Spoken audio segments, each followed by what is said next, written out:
এই ম্যাচ জিতে বাংলাদেশ এই চলমান সিরিজে সমতা এনেছে। পিছিয়ে থাকার পর 20 বছরের প্রায় অপেক্ষার পর পঞ্চপাণ্ডব ছাড়া বাংলাদেশ যে খেলতে নামছে সেই ম্যাচে বাংলাদেশ দেয়ালে পিঠ থেকে যাওয়া বাংলাদেশ লঙ্কানদের হারিয়েছে বড় ব্যবধানে।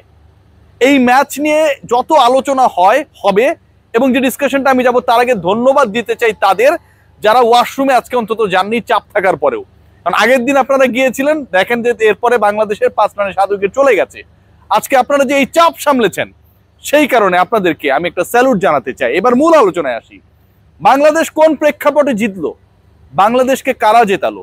বাংলাদেশকে জিতিয়েছে তানভীর, স্যালুট টু হিম। বাংলাদেশকে জিতিয়েছে Parvez Hossain Emon, salute to him. বাংলাদেশে আজকের এই ম্যাচে জিতিয়েছে তানজিম হাসান সাকিব। খেয়াল করে দেখবেন এই যে 3টা নাম বললাম, বাংলাদেশ সেকেন্ড ম্যাচে জিতবে, পিঠ দেয়ালে ঠেকে যাবার পর 1-1 সমতা আনবে এবং এই জয়ের নায়ক হিসেবে, জয়ের কান্ডারি হিসেবে এই নামগুলো সামনে আসবে। এই আলোচনা, এই পরিকল্পনা বা এই রকম যদি প্রেডিকশন করা হতো কেউ বিশ্বাস করতেন? নতুন বাংলাদেশটা এমন। খেয়াল করে দেখবেন যে 3 জন ক্রিকেটারের নাম বলেছে, এই 3 জন ক্রিকেটারের 2 জনের ডেবু হয়েছে লাস্ট ম্যাচে। তানভীর ইসলামের ডেবু হয়েছে সর্বশেষ ম্যাচে, সবশেষ ম্যাচে ডেবু হয়েছে পারভেজ হোসেন ইমনের। ভরসা রাখা হয়েছিল পরের ম্যাচেও। আজকে বাংলাদেশের হয়ে সর্বোচ্চ উইকেট টেকার ওই 1 ম্যাচ আগে যার ডেবু হয়েছিল সেই তানভীর ইসলাম। 1 ম্যাচ আগে যেই ছেলেটার ডেবু হয়েছিল যিনি 12-13 রান করে আউট হয়ে গেলেন, এবং আমি আমার রিপোর্টে বলেছিলাম যে ওর আমি কোনো ভুল দেখি না, অ্যাটাকিং অ্যাপ্রোচটাই ভালো লাগে। আজকে আরো বেশি অ্যাটাক করেছে, আজকে 3টা ছক্কা মেরেছে, 6টা 4 মেরেছে, 24 আর 18 42 রান তুলেছে বাউন্ডারি ওভার বাউন্ডারি দিয়ে। 69 বলে 67 রান করেছে 97 স্ট্রাইক রেটে ইমন। যেই ছেলেটা আগের ম্যাচে ডেবু হলো তিনি বাংলাদেশের highest run গেটার, highest run scorer. যেই ছেলেটার আগের ম্যাচে ডেবু হলো তিনি হাইয়েস্ট উইকেট টেকার। ভাবতে পারেন তানজিম সাকিব কিভাবে তার পাপের প্রায়শ্চিত্ত করেছেন। যে সময়টায় মনে হচ্ছিল বাংলাদেশের স্কোর 280-র কাছাকাছি যেতে পারে, 25 বল আগে যখন 248-এ বাংলাদেশ অল আউট হয়ে যায়, জাস্ট আফসোস হচ্ছিল তাওহিদ হৃদয় টিকে গেলে তানজিম সাকিব তো অপরাজিতই ছিলেন। এই পার্টনারশিপটা কত দূর যেতে পারত। ওই 25 বলে 25 রান হলেও বাংলাদেশের স্কোর হয় 273, অন্তত 30 রানের আফসোস। মিড ব্রেকে সবাই ভাবছিল বাংলাদেশ যদি 30টা রান করতে পারত তাহলে শ্রীলঙ্কাকে হয়তো আজকে আটকানো যেত।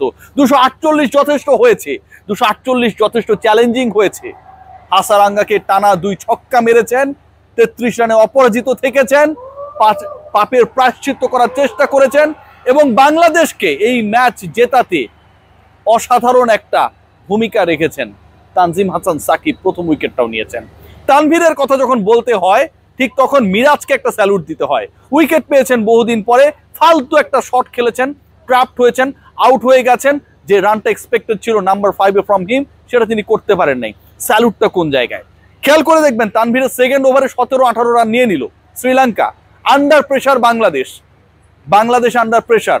প্রথম 10 ওভারে যেই দলটা বাংলাদেশের এগেনস্টে 2 উইকেটে 75 তুললো, সেই দলের পরের 10 ওভারে তারা তুলতে পেরেছে মাত্র 27 রান। প্রথম ওভারে ভালো করা, দ্বিতীয় ওভারে মার খাওয়া তানভীরের উপর ভরসা রাখলেন মেহেদী হাসান মিরাজ। নিজের থার্ড ওভারে এসে মাদুসাঙ্কাকে ফেরালেন। 4th ওভারে এসে ফিরিয়ে দিলেন কুশল মেন্ডিসকে। 22 বলে যিনি 50 করেছেন, ওই 50 করতে গিয়ে যিনি 9টা 4 মেরেছেন, একটা ছক্কা মেরেছেন, বাংলাদেশের বোলিংকে লন্ডভন্ড করে দিয়েছেন, সেই তিনি ডাউন দা উইকেটে প্রায় 3 মিটার এগিয়ে এসে তানভীরের বলে পরাস্ত। আম্পায়ার আউট দেয়নি, মিরাজ রিভিউ নিয়েছেন এবং মিরাজ যখন রিভিউ নেয় তখন আমরা ডেফিনেটলি শিওর থাকি যে বাংলাদেশ এই রিভিউটা হারাবে। বাংলাদেশ হারায়নি, তানভীর আউট করেছেন। ব্যাক টু ব্যাক 2 ওভারে মাদুসাঙ্গার পর ফেরালেন কুশল মেন্ডিসকে।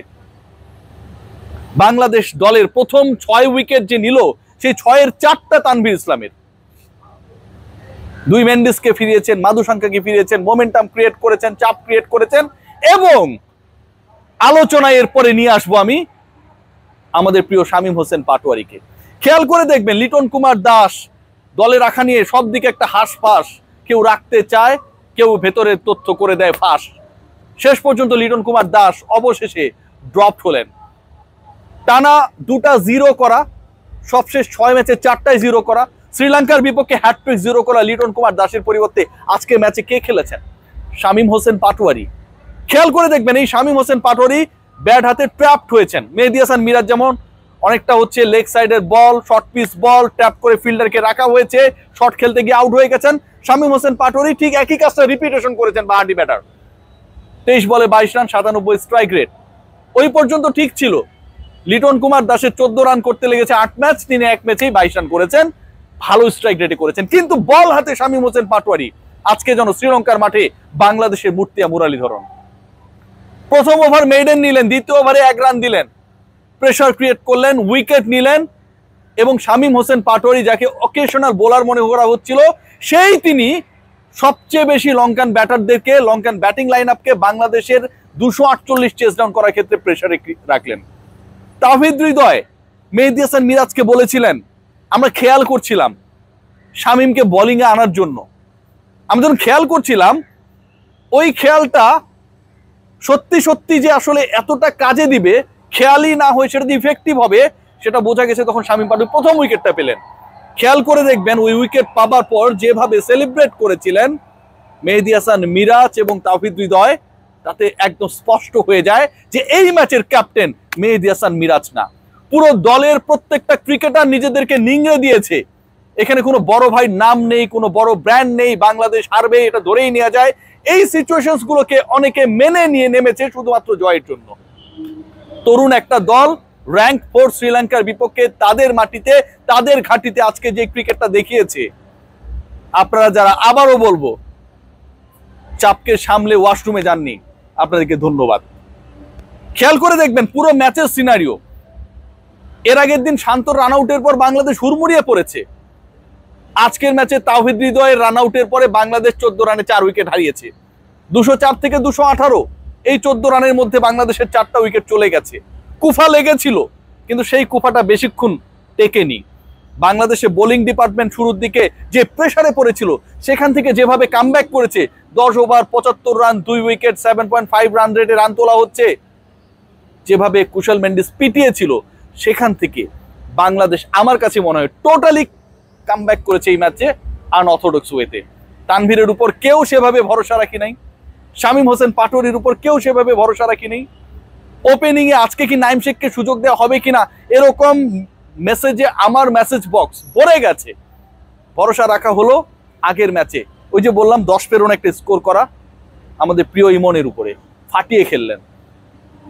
বুকে ছাতি থাকতে হয়, বুঝছেন, বাংলাদেশের এই 2 ওপেনারের ক্ষেত্রে সেটা আমি দেখি।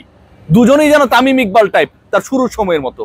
ছোট তামিম, পারভেজ ইমন, কাউকে গোনার টাইম নেই। মেহেদী হাসান মিরাজ আজকে উইকেট পেয়েছেন, এই উইকেটলেস মিরাজকে নিয়ে অনেক সমালোচনা হয়েছে, অন্তত সেই সমালোচনার কাটা ঘায়ে একটা নুনের